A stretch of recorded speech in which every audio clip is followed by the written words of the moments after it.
Hi besties, and welcome back to my channel. In today's video, we are going to be talking about my all-time faves. One of you guys actually commented on my summer recommendations video and you said you wanted to see a video with my top fave books of my top fave genres, and I loved that idea, so that brings us here. So I have a bunch of books sitting here next to me to talk to you guys about, and I'm so excited. But before we get into the books, let's talk about a newfound favorite that I have. I don't know if you guys have heard of Luisa before, but they are a jewelry company and they offer a wide range of products from necklaces to rings to earrings to anklets, and all of these are starting out at only $39. Within that affordable pricing, you're going to get pieces that are long-lasting, hypoallergenic, water-resistant, and sustainable. You're also going to get a 2-year warranty on your products. And not only that, but they have fast and free shipping anywhere within the US, and if you live outside of the US, you're perfectly fine because they have so many affordable options to get their pieces out to you. One of my favorite incentives that they have is the more you buy, the more you save. I'm sitting there scrolling through their website, seeing so many pieces I would love to own, and as I'm adding them to my cart, I'm seeing all the savings being applied to these. So this has to be the most affordable and thoughtful jewelry company I've stumbled upon, because they also are very carbon neutral, whether it be with their products or their packaging. They care about the planet, they care about our wallets, and I just love them for that. Their packaging is also gorgeous. I just love the look of it. They came in such cute little cases and displayed so well. As soon as I opened it, I knew I was going to fall in love. So I am loving talking to you guys about Luisa as a company, but I cannot wait any longer to show you the pieces that I got. So first, I got a silver hoop because I have been looking for a daily wear that is not going to turn my ear green or is not going to irritate my ear, and these hoops have been nothing short of perfect. It's very simplistic and chic, and I am just so obsessed with these new earrings. I could not be more happy. And then the necklace, which I feel like is going to be your guys' favorite, because I found this on their website, and as soon as I did, I knew it was what I wanted. This necklace has to be one of my favorite pieces I own now because it is just so simply me.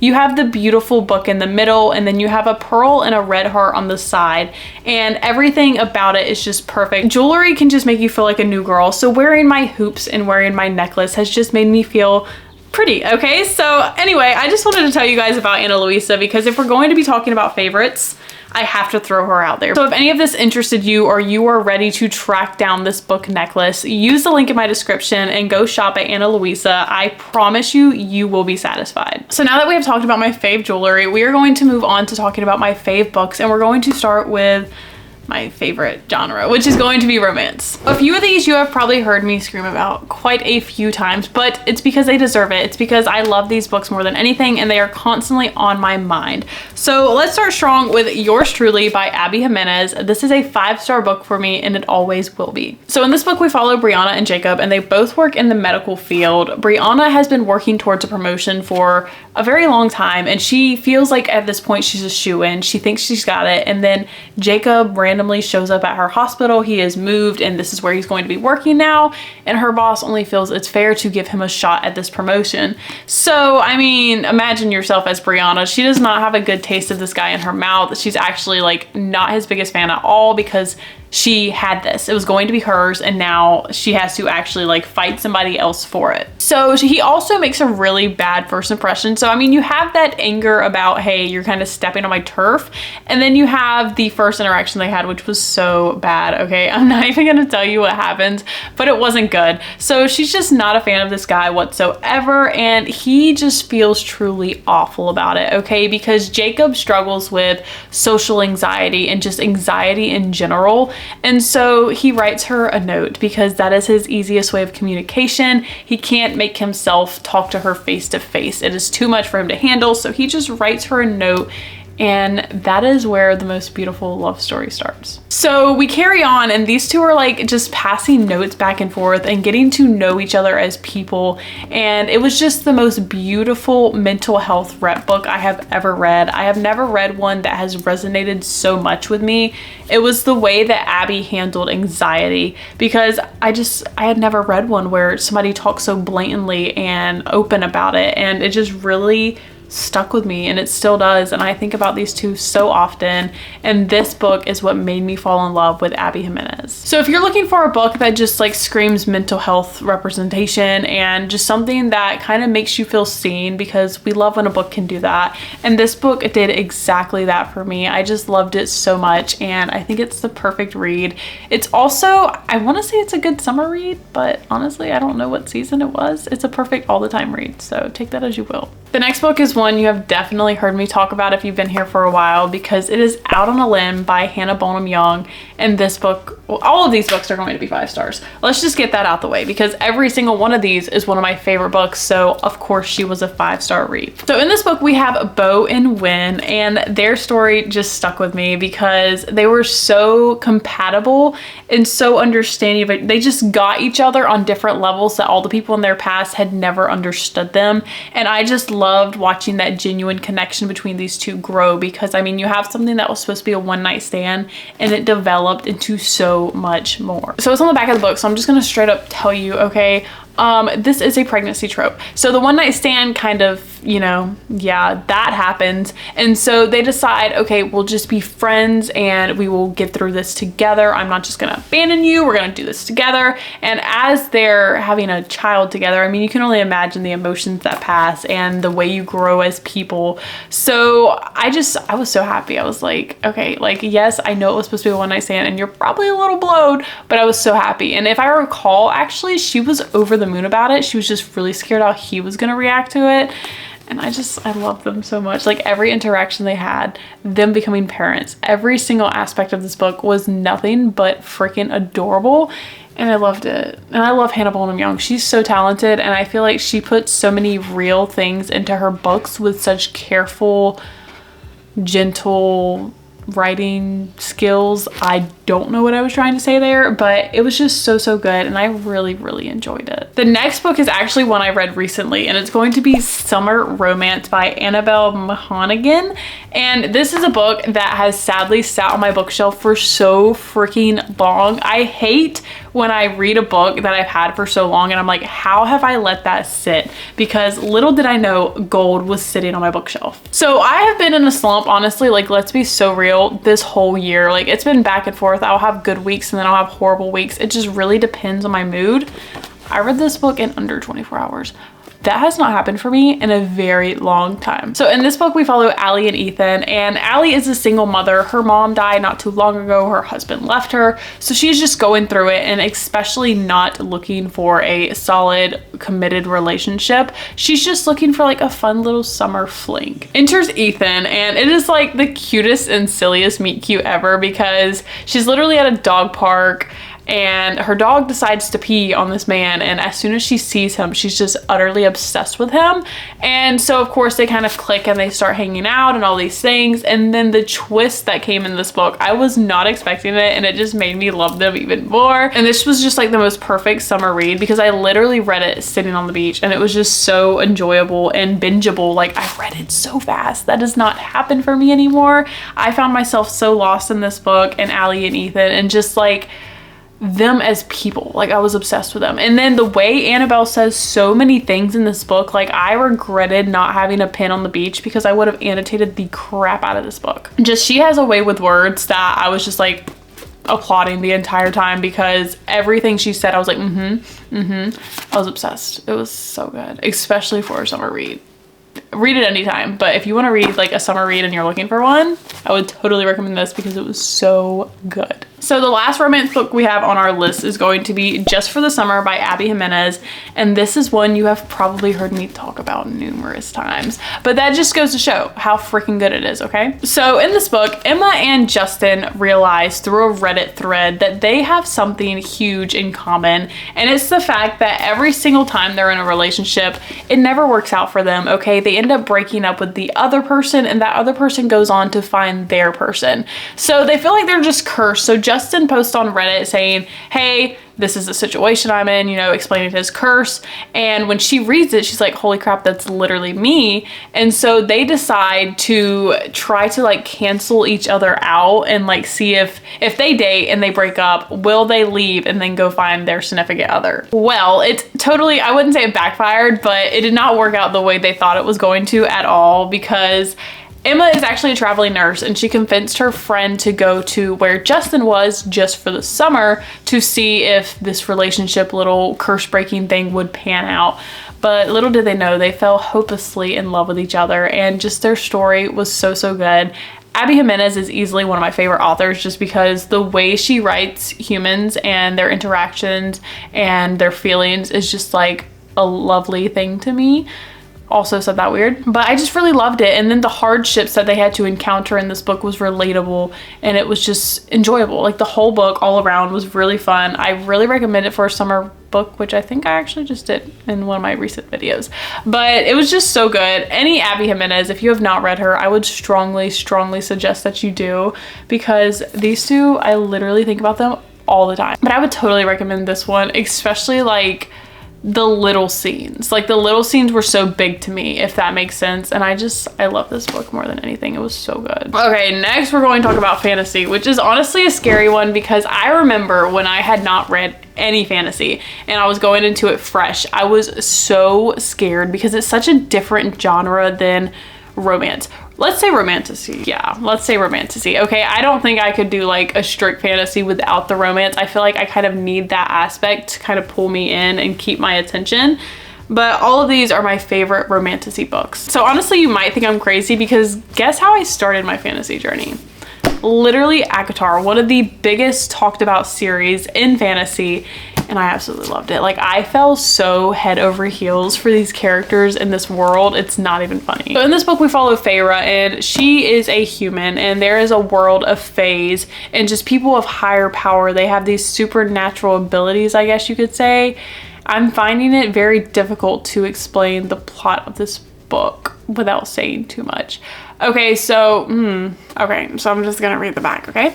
When 19-year-old huntress Feyre kills a wolf in the woods, a terrifying creature arrives to demand retribution. Dragged to a treacherous magical land she knows only about in legends, Feyre discovers that her captor is not truly a beast, but one of lethal immortal fairies who once ruled her world. At least he's not a beast all the time. As she adapts to her new home, her feelings for the fairy Tamlin transformed from icy hostility into fiery passion that burns through every lie she's been told about the dangerous, beautiful world of the Fae. But something is not right in the fairylands. An ancient wicked shadow is growing, and Feyre must find a way to stop it or doom Tamlin and his world forever.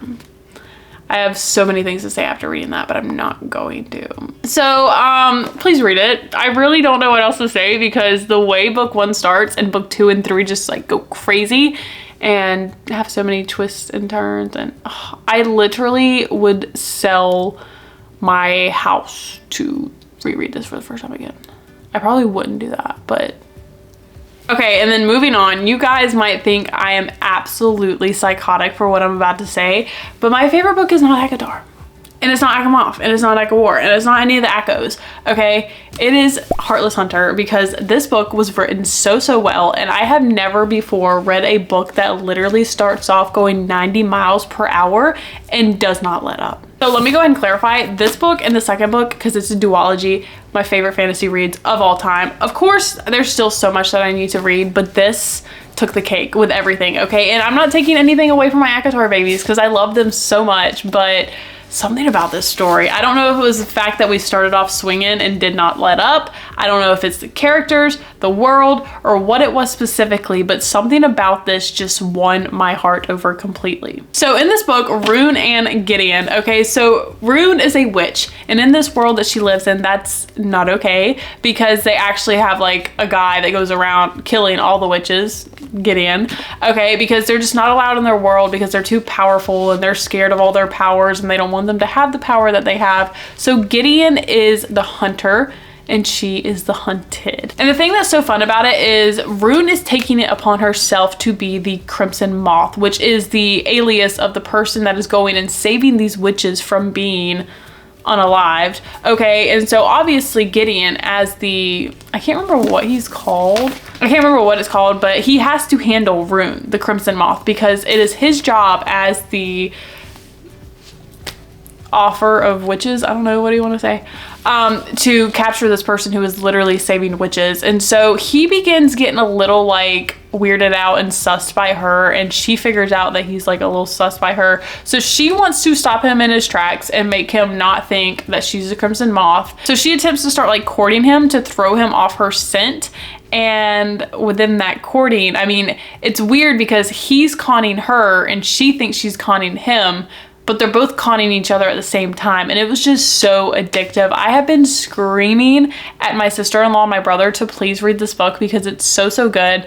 I honestly scream at everybody to read this book. I did it to a few people last week. It's The Hunted and the Hunter. Like, it's so good because it's forbidden love, enemies to lovers, fantasy. Like, everything about this book was utter perfection, and if you don't read it, I'm jumping through this camera right now. So the next book is going to be Powerless by Lauren Roberts, and this book follows Kai and Peyton. So within this book, we have ordinaries and we have elites. Peyton is an ordinary while Kai is an elite, and in this world, ordinaries are looked at as literal nothing, okay? The elites are where it's at. They think they're so much better than everybody, and it's just this whole big ordeal, okay? And so Peyton, in order to survive, she has always tried to make herself come off as a psychic, okay? And one day she's a robber or a thief or whatever you want to call her, okay? It's how she gets by in her world. So she's walking down the street one day minding her business when she is put in a situation where she has to save Kai. Little does she know, he's literally the Prince of Ilya. So by her doing this, it's a grand gesture. It makes her look strong. It makes her look elite, okay? And so they throw her into the purging trials, and the purging trials is just the best of the best, the most elite of the elite. And so we go through this journey of an ordinary being assumed to be an elite, going through with people who have actual powers, who are so much stronger, and we just have to follow her journey throughout this, and it was nail-biting to say the least. So I absolutely love this book. The thing is, it's forbidden love. It's enemies to lovers. Can you tell the pattern that we have going on here? I obviously love a forbidden love because it just makes it that much more wanted and passionate. So I thought this book was amazing. I thought the second book was amazing. I need to read Fearless, but I fear that I'm scared. Okay, so the final fantasy book is going to be one that was world renowned. It was a sensation. Everybody has either heard about it or they have read it or they're living under a rock, quite frankly, because I don't know how you could not hear of Fourth Wing by Rebecca Yarros. This book was so, so good, but let me be completely honest, nobody can explain the gist of it quite like Rebecca Yarros. So we're gonna read the back of it because the way it's what roped people in so eagerly to want to read this book. So 20-year-old Violet Sorengale was supposed to enter the scribe quadrant, living a quiet life among books and history. Now the commanding general, also known as her toughest Talon's mother, has ordered Violet to join the 100 of cadets striving to become an elite of Navarre, dragon riders. The dragons really sucked me in, okay? But when you're smaller than everyone else and your body is brittle, death is only a heartbeat away because dragons don't bond to fragile humans, they incinerate them. That line right there is why I wanted to read this to you, because that's just so badass, okay? With fewer dragons willing to bond the cadets, most would kill Violet to better their own chances of success. The rest would kill her just for being her mother's daughter, like Xaden Rorson, the most powerful and ruthless wing leader in the Riders Quadrant. She'll need every edge her wits can give her just to see the next sunrise. Yet with every day that passes, the world outside grows more deadly, the kingdom's protective wards are failing, and the death toll continues to rise. Even worse, Violet begins to suspect leadership is hiding a terrible secret. Friends, enemies, lovers, everyone at Bagsgaff War College has an agenda, because once you enter, there are only two ways to get out. You graduate or you die. That's a synopsis, okay? Like, she killed that. So I really enjoyed this book. Iron Flame, the second book, I enjoyed it, not as much as this one, and then I have not read Onyx Storm yet because I'm so scared based off the things that I've heard.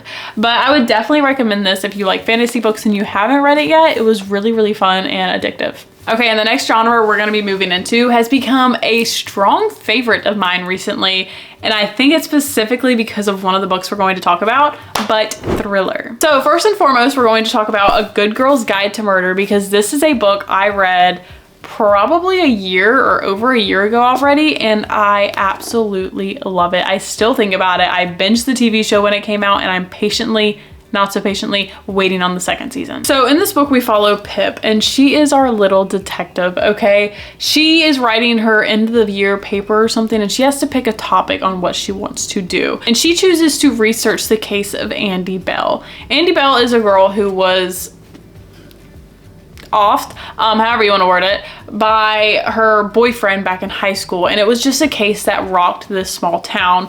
And Pip just has this strong belief that the police got it wrong. The boyfriend is not the guy who killed her, and she wants to solve this. So we go on a journey of investigating a bunch of different people, digging into the crime, uncovering crazy secrets, and just the things that occur within this book. I'm literally obsessed. I love it so much. I cannot understand how people don't enjoy this book, because I just had so much fun with it, especially the audiobooks. Like, if you're an audiobook girl and you're looking for one, I would highly recommend that you listen to these audiobooks. I absolutely loved it, and the series only gets better as it goes on. The last book was my favorite, to be honest. It was so good though. Like, I would recommend this book 1,000 times. The next book is an iconic one, and it is going to be The House Made by Frida McFadden. This was my first Frida book, and I have read plenty since then. So in this book, we follow Millie, and she has done some wrong in her life, and she actually just got out of prison, and she's looking for a job, and somehow she is able to land this housekeeping kind of gig, housemaid gig, okay? And when she goes from living in her car to doing this job, these people are letting her live with them, okay? So she goes and she's doing the walkthrough and everything, and there's this room upstairs that locks from the outside, and it's just this really small room in like the attic. That's where she will be staying. And that's where it started, okay? After that, there were so many red flags. Nina, which is the wife, just things start getting really weird. The husband's weird, Nina's weird, and Nina just starts like losing her mind. Like, Millie is this horrible, crazy person, and you really have to dig to uncover who's telling the truth. What are the lies? What is going on? Because you're going to be questioning it every step of the way. And the way this book ended was absolutely bizarre to me, and it just hooked me on Frida McFadden. Like, if I have a favorite author, it has to be her, just because I've read so much of her work now, and I'm obsessed every single time. It's always very weird. It's always very intriguing, and I'm never bored. So I'm gonna read you the back of this just because it gives you so much insight into what the story is about. But every day I clean the Winchesters' beautiful house top to bottom. I pick their daughter up from school, and I cook a delicious meal for the whole family before heading up to eat alone in my tiny room on the top floor. I try to ignore how Nina makes a mess just to watch me clean it up, how she tells strange lies about her own daughter, and now her husband, Andrew, seems more broken every day. But as I look into Andrew's handsome brown eyes, yikes, so full of pain, it's hard not to imagine what it would be like to live Nina's life. The walk-in closet, the fancy car, the perfect husband. I try on one of Nina's pristine white dresses once just to see what it's like, but she soon finds out, and by the time I realize my attic bedroom door only locks from the outside, it's far too late. But I reassure myself, the Winchesters don't really know who I am. They don't know what I'm capable of. It's so good, okay? You're going to be fully immersed in the story. It is a page turner, to say the least, and one of my favorite thrillers. Okay, and because I'm purposely saving the best for last, next we're going to talk about Verity by Colleen Hoover. And I know a lot of people don't like her, but you cannot sit here and tell me this book is not a banger. So in this book, Verity is a huge author that everybody is obsessed with, and she gets into this accident to where she can no longer finish her books. I think she had like one last book in the series to finish, and then it would be called complete. And so her husband Jeremy hires a ghostwriter to come in and finish her books for her, and her name is Lowen, and from there we have tragedy. Things just start going insane, and as she's writing these stories and working within Verity's office, she finds this manuscript that is just quite detailed and quite upsetting. It is the most absurd story, and when you read this book, you'll get to pick team letter, team manuscript. I'm team manuscript. I don't think there's any other way to go about it, okay? Maybe if I reread it, I'd feel differently, but since I have read it, I have felt team manuscript. It was just so good, and honestly, the best Colleen Hoover, if I can say so myself. She's got a few good books, like, let's be honest, okay? I haven't read her in years, but anyway, it was just super good. And to get your attention more, I'm gonna read you the first line of the story, because that's really what pulled me in. Like, once I read that, I was hooked. So, okay, I hear the crack of his skull before the splattering of blood reaches me. That's all I'm gonna say. Okay, so the last thriller book is one we literally just read this week, and it's going to be The Perfect Marriage by Geneva Rose. Holy crap. So this is by far my favorite thriller I have read to date. I have been in the biggest slump. I think we mentioned that in this video. This thing grabbed me by my hair and ripped me out of it. I literally started the second book the minute I finished this one. So in this book, we follow Sarah and Adam, and they have been married for 10 years. So we're supposed to be celebrating and having a good time. But instead, Adam is going to jail for the murder of his mistress, which is found in his lake house. And Sarah is a lawyer, and she's going to try to freaking win the case for him. It was so wild. So when the police find his mistress dead in his bed, they assume like this guy is the one who did it. So the whole book, we are watching Sarah try to uncover the truth and try to keep her husband from death row. So I mean, it was just like a full page turner. Okay, I literally could not chill out with this book. It was so good. The twist that came in the end, oh my god. Like, you should have seen me. It was quite embarrassing. I was so cocky and sure about what my theory was. I ended up being so far from the truth. Like, and I've heard so many other people's theories, and it's like, there's surely somebody out there who figured out the haps of this book, but it was so hard to, like, it was written so well and sculpted to perfection. And I could not suggest a thriller more than this one. It was so, so good. And it makes me want to read every single one of her books because I enjoyed it. It pulled me out of the slump, and it was just so, so good. Okay, and moving on to the last genre in today's video is a genre that I actually really want to read more of. I feel like I haven't read many, but the ones that I have, I've absolutely loved. So let's talk magical realism. You guys already know that this was going to be brought up. The 7-Year Slip by Ashley Poston. This was my favorite book for the longest time. This book is actually what made me fall in love with magical realism. Just to take a little splash of magic and put it into like a real world scenario. It's just so fun for me, and I really adored it. And this book specifically, we follow Clementine, and her aunt just died. Her aunt was her whole world. They traveled together. They literally lived their best lives as a team. So now that she's gone, she has to learn to navigate this world without her. And her aunt actually left her her apartment. Typically that just would be like, okay, whatever. But her aunt has always told her this apartment is magical, okay? And she's always just thought it was a silly little thing her aunt said, until she moved in and realized that this apartment slips back 7 years into the past. Now, it's not like it does it constantly or like it does it on a schedule. It does it whenever it wants to. And so on the first night that it slips back 7 years into the past, she's laying on the couch chilling, and she looks over and there's this random guy in her kitchen, and he's just like, "What are you doing here?" And she's like, "Well, what are you doing here?" Turns out he's literally 7 years in the past in that apartment, and they're meeting at the present time, even though he's not in this time. I mean, think of how problematic that could be, to fall in love with somebody that's literally not there in today's time. So these two just continue to meet at the same place at different times, and they just grow to have this really strong, genuine connection. And so she really wants to find this guy, but I mean, it's 7 years in the past, so she has to find him in present day, and that's no easy task. This book was utter perfection. It's still one of my favorites, and I think it always will be, just because I really, really enjoyed it, and I want everybody to read it. It was actually my life mission to make everybody read this book, and I haven't given up on it. So if you have not read this book, I actually just screamed at my best friend Tiara on the phone the other day because she still hasn't read it yet. And it literally pains me. The next book is going to be also by Ashley Poston, because I just feel like she does it best. Okay, let's be honest. And it's going to be The Dead Romantics. So this book follows Florence, and she is a ghostwriter for a very, very famous romance author. Okay, but recently in her life, she has just given up on the fact of true love.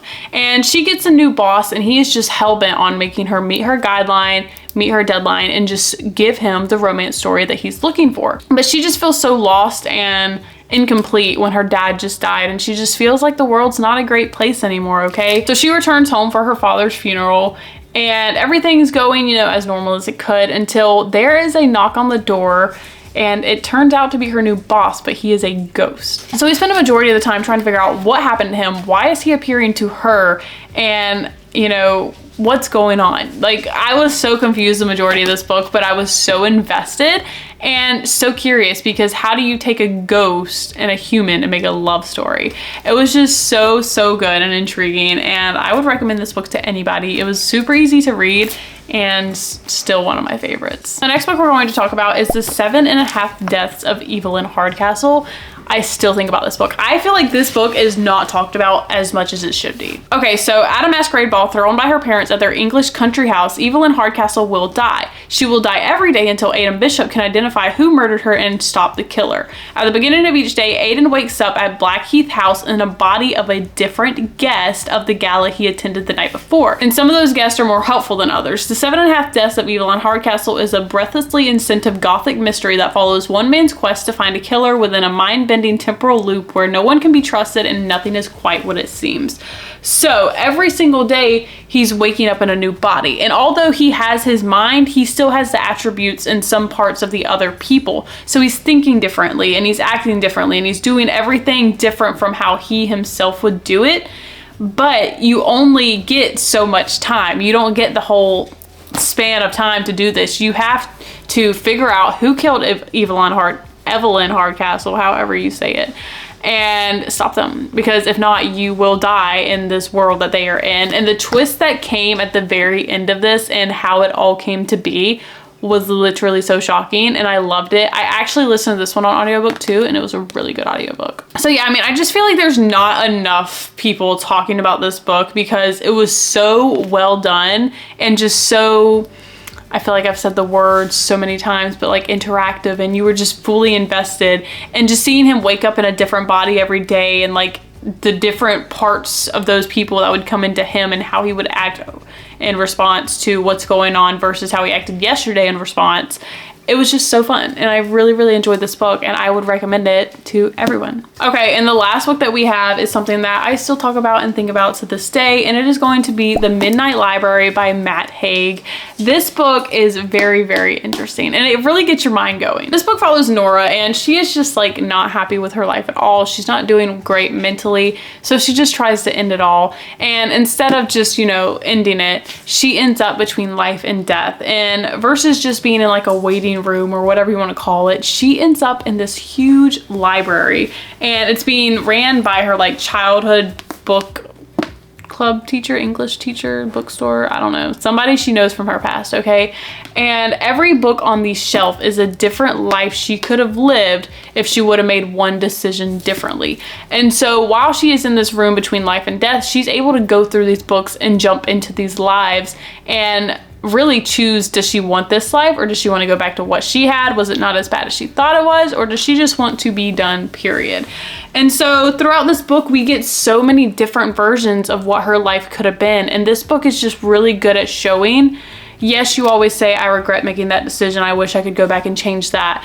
And I feel like this book shows like, but if you would have done that, you wouldn't have been where you are, and where you are isn't as bad as you think it is. It's really, really deep, okay? And it's really, really good, but it had that magical realism touch to it, and I just really enjoyed it. I think this is also a book that is not talked about enough because it's so eye-opening and mind-working. It just makes you think about things in a different light, and I think this is probably the best magical realism book I've read. Yes, the other ones are great, but they're not so in touch with real life circumstances, and like they're not as raw and deep. So I just thought this book was really good. I think everybody should read it.